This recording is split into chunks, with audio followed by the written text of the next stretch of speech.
नमस्कार मंडळी. आज ना डोसे करण्याचा बेत आखलेला आहे. डोसे तयार करण्यासाठी डाळ व तांदूळ 6 तास मी भिजवून घेतलेले आहेत. 4 वाटी तांदूळ आणि अर्धी वाटी मूग डाळ, अर्धी वाटी या ठिकाणी मी उडीद डाळ घेतलेली आहे. आता मिक्सरवरती बारीक वाटण करून घ्यायचे. त्याचबरोबर 1 वाटी पोहेही घेतलेले आहेत. पोहेही भिजवून आपल्याला यामध्ये बारीक वाटण करून घ्यायचे आहे.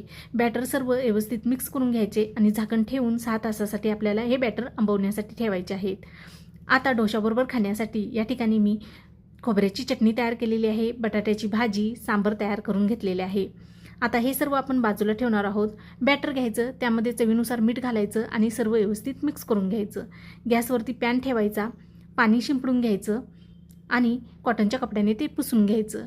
बॅटर घ्यायचं, बॅटर तव्यावरती पसरून घ्यायचं आहे आणि झाकण ठेवून 2 मिनटं आपल्याला हा कुरकुरीत डोसा तयार करून घ्यायचा आहे. बघा, मस्त कुरकुरीत डोसा या ठिकाणी तयार होतो. दावणगिरी डोसा, लोणी डोसाही तयार करू शकता.